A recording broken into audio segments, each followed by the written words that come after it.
The first time Marla Voss reached into my mailbox, she did not take anything. She stood in a cream blazer, one hand on the metal door, staring at it like the box had insulted her. Then she looked up at my house, smiled, and called out, "You know, Evan, rules exist for a reason." I did not know it yet, but that was when my quiet life on Briarwood Lane started coming apart, one missing envelope at a time. When I bought my place there, I thought I had finally made it. It was not fancy, just a two-story colonial with a narrow porch, a maple tree in the backyard big enough for a grill. After years of cramped apartments, I liked the rhythm of the neighborhood. People walked dogs, waved from driveways, complained about weather like it was a shared hobby. I worked from home as a freelance designer, so the mail mattered. Client contracts came by mail, tax notices, checks, insurance renewals, all those boring adult things you only notice when they stop showing up. At first, it was nothing dramatic. A credit card offer vanished, then a grocery circular. I blamed the wind or some bored kid. But then my property tax notice never arrived, and one of my biggest clients called asking why I had not signed the revised agreement they had mailed me. That contract could have kept my business steady for months. I told him I had never seen it. He went quiet, then said, "Evan, we sent it certified." That was when the pit in my stomach showed up. I called the post office and the woman on the line confirmed it had been delivered to my address, right into a mailbox I checked every afternoon like a nervous fool. 2 more pieces disappeared after that, including a bank statement and an insurance letter. I started sleeping badly. Not because I thought someone was after me, but because there is something deeply unsettling about knowing a stranger has been touching the parts of your life that were never meant for them. My neighbor, Ruth Callahan, found me staring at the mailbox one morning with cold coffee in my hand. Ruth was 72, retired from teaching 3rd grade, and knew everything on Briarwood Lane before it happened. She leaned over her hedge and said, "You missing mail, honey?" I looked at her. "How did you know?" Her voice dropped. "Because Marla's been making her little rounds again." I laughed at first. Marla Voss was the president of our HOA, the kind of woman who could turn lawn fertilizer into a courtroom drama. She drove a white SUV, wore pearls to neighborhood meetings, and had once fined a widower because his trash can stayed by the curb until noon. "She says she's checking community standards," Ruth told me, "but that woman does not check anything unless she thinks it belongs to her." I tried to dismiss it because accusing the HOA president of stealing mail sounded insane. Still, that afternoon I bought a small camera and tucked it inside a weathered birdhouse beside my mailbox. I told myself I was being careful, not paranoid. 4 days later, just after lunch, the camera gave me my answer. Marla walked up my driveway with a clipboard under one arm, glanced down the street, opened my mailbox, and slipped 3 envelopes into her bag. One had my client's logo on it. And as I watched the footage, I realized the woman who preached about rules had been living by one of her own. Whatever she wanted, she took. I watched that clip so many times I started noticing things I had missed the first time around. The way Marla held the envelopes up to the sunlight before putting them in her bag, the little satisfied nod she gave herself, like she had just approved a budget instead of stolen from a neighbor. I wish I could tell you I handled it calmly, that I printed the footage, called the right people, and acted like one of those level-headed men in legal dramas. I did not. I sat in my office for almost an hour, with the video paused on her face, feeling stupid, angry, and strangely embarrassed, because part of me had spent months waving at this woman while she was quietly turning my life upside down. Then I printed still frames, 8 of them, each one with the date, the time, and her hand inside my mailbox. I drove over to a house just before dinner. Marla lived at the end of Briarwood Lane, in a house with white columns, perfectly trimmed hedges, and flower beds so symmetrical they looked like they had been measured with a ruler. She opened the door before I even knocked twice, smiling that polished little smile of hers. "Evan," she said, "what can I do for you?" I held up the folder. "You can explain why my mail keeps ending up in your purse." Her smile twitched, barely, but I saw it. She took the papers from me one at a time, her eyes moving across the images. For maybe 2 seconds she looked scared. Then the mask came back on. "This is ridiculous," she said. "I was checking for misdelivered items. You know how unreliable the postal service has become." "You live 3 blocks away," I told her, "and those envelopes have my name on them." That was when her husband, Dean, stepped into the hallway behind her. Dean Voss had spent 30 years as a corporate attorney, and he carried himself like every porch was a courtroom. He looked at the papers, then at me and said, "Are you accusing my wife of a federal crime?" "I'm showing her video of what she did," I said. He took one step closer. "You should be very careful about making claims you cannot prove." I remember looking at him and thinking how strange it was that people like them always treated proof like a threat instead of a mirror. "I can prove it," I said. "That is why I am standing here." Marla folded her arms. "You were upset because the HOA asked you to fix your fence.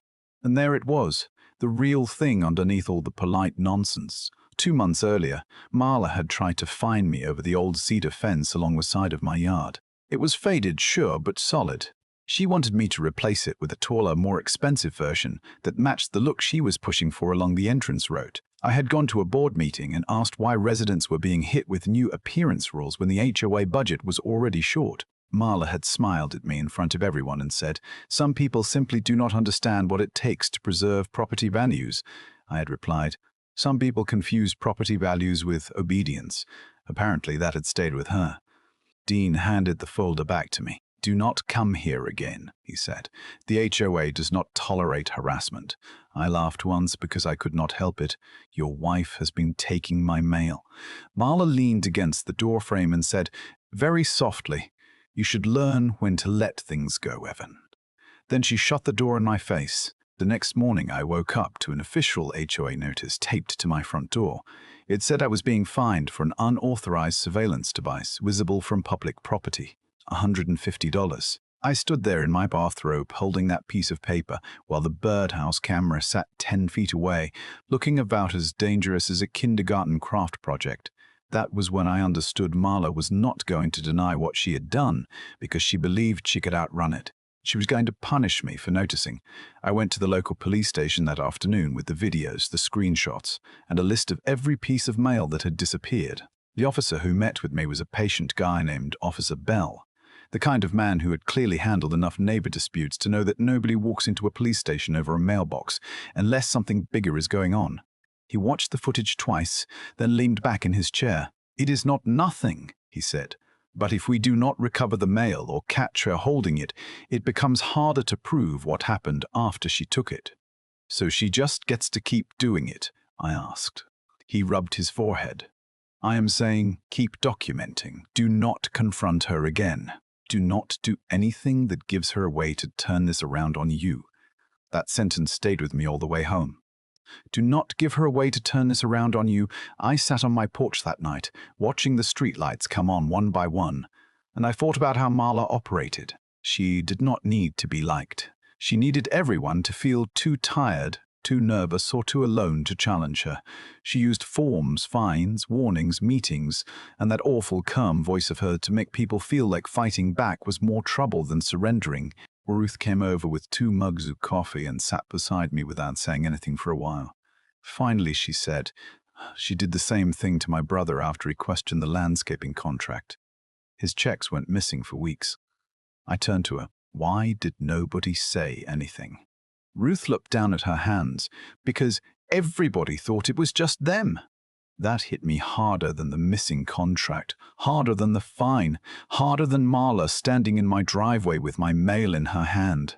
She had built her little kingdom by keeping every victim separate, so I decided the next time she came near my mailbox, she would not be dealing with me alone. I called my old college friend Leo, who worked in commercial security, and I told him I needed something simple, legal, obvious, and impossible to twist into some story about harassment. He came over that Saturday, looked at the birdhouse camera, looked at the HOA fine on my kitchen table and said, "No tricks, Evan. We keep it clean. Locked box, visible warning, loud alarm, cameras, and a marked test envelope. If she touches it, she chooses the consequences." That was exactly what I needed. Not revenge, not some clever stunt, just a line in the sand that anyone could see. By Sunday night, the new mailbox security setup was in place, the warning sign was clear, the cameras were recording, and one official-looking envelope sat inside with a tracking code registered to me. On Monday morning, I sat at my desk pretending to work while my eyes kept drifting to the live feed. Hours passed. The mail carrier came and went. Kids rode bikes down the street. Ruth watered her roses. Then, at 2:17 in the afternoon, a white SUV turned slowly onto Briarwood Lane.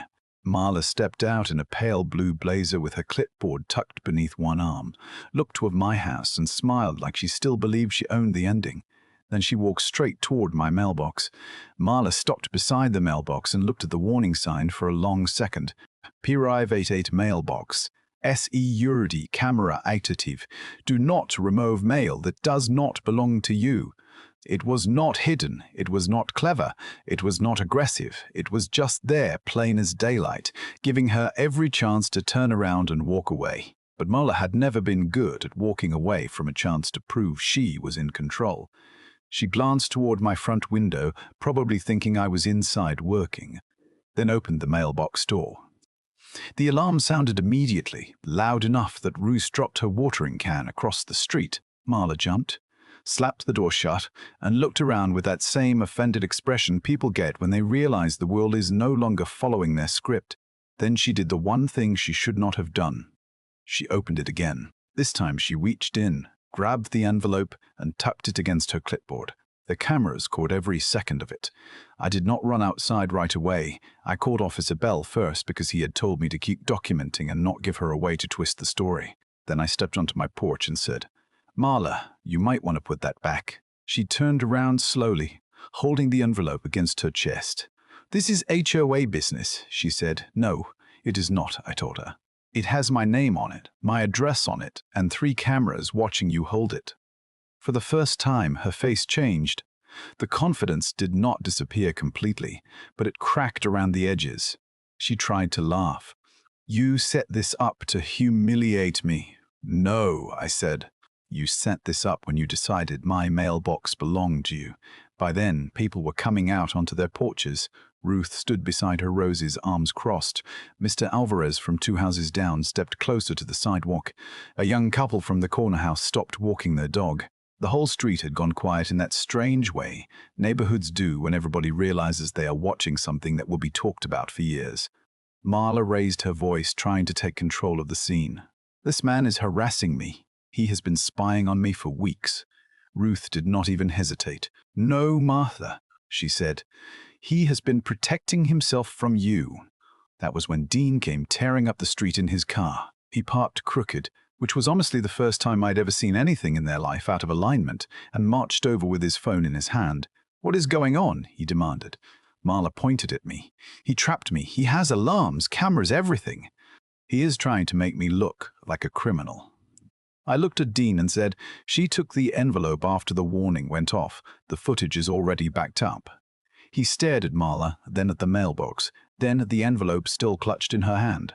For a few seconds, nobody said anything. Then Dean said quietly, "Marla, give it back."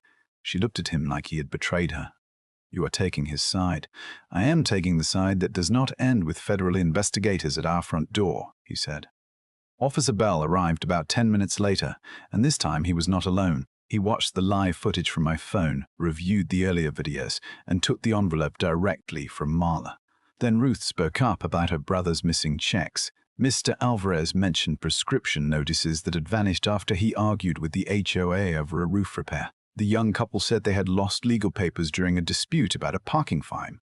One story became 4, then 5, then more. Suddenly, Marla was no longer standing there as a woman caught taking one envelope. She was standing there as the center of a pattern nobody had been brave enough to name. Officer Bell looked at her and said, "Mrs. Voss, I think you should stop talking now." She did not. People like Marla rarely do. She started explaining that she had only been protecting the neighborhood, that she needed to know who was causing problems, that residents hid things from the board, that nobody understood how hard it was to maintain standards. And there it was, the truth she had kept buried beneath all the rules and notices. She did not steal mail because she needed money.